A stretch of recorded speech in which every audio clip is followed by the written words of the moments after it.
born into a world that didn't care Japan, late 1500s. This wasn't some peaceful postcard version of the country.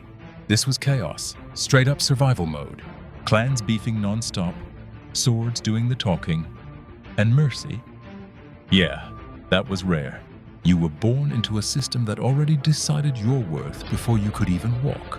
Farmers stayed farmers, warriors stayed warriors, and if you were born at the bottom, climbing up meant spilling blood.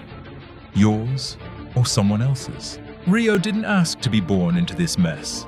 He came into the world in a fishing village that barely mattered on any map. His father pulled nets, his mother patched clothes, and every day felt like a rerun of hunger and exhaustion.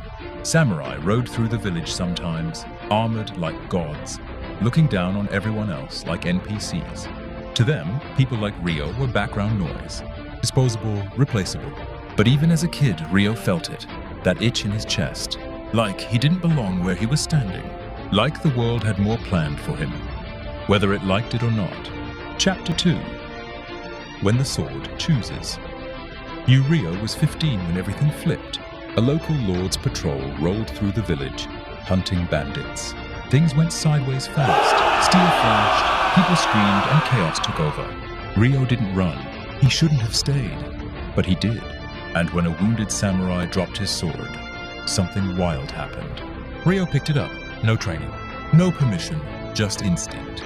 The blade felt heavy but right, like it was waiting for him. When a bandit rushed him, Ryo swung. Not clean, not perfect, but enough. Blood hit the dirt. The world froze for a second, and in that moment, Ryo crossed a line you don't uncross. The samurai saw it, all of them. One of them, old and scarred, stared at Ryo like he'd just seen a ghost. Instead of killing him for touching the sword, the man laughed. "Kid," he said, "you just signed up for a life that chews people up." Chapter 3.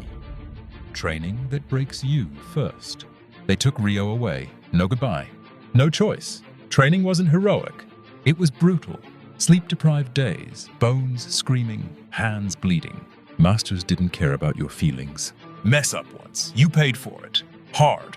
They stripped him down, rebuilt him piece by piece, and tossed him back into the fire again and again. Ryo learned fast, but fast wasn't enough. Everyone around him was stronger, born into this life. Noble blood, legacy. Meanwhile, he was still that fisherman's kid in their eyes. So he outworked them every night, every cut, every loss. He stopped fighting to prove himself. He fought because quitting wasn't an option anymore. Slowly, whispers started. That kid's different. Yeah, he doesn't break. Chapter 4. Loyalty is never free. By the time war came again, and it always did, Ryo was ready. Or at least as ready as anyone could be. Battle wasn't glory. It was mud, fear, and steel crashing into steel.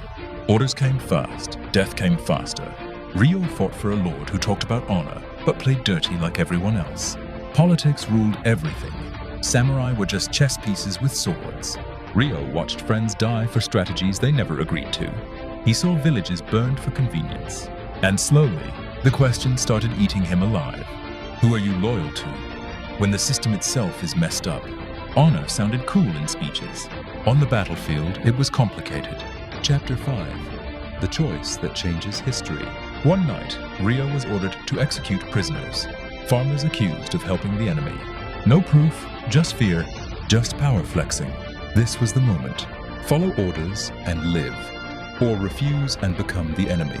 Ryo remembered where he came from. The nets, the hunger, the people nobody protected.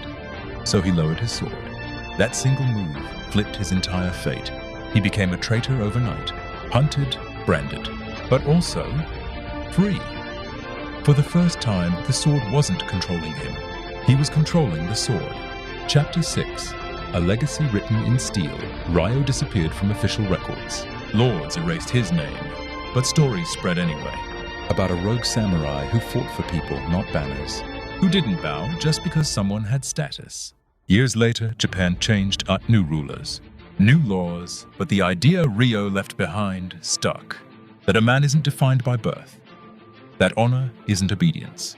And that sometimes history moves forward because one person decided to say, "Nah, this ain't right." Under the rising sun, Steele still remembers his name, even if the books don't. Thank you for watching this video. Please like, share, and comment.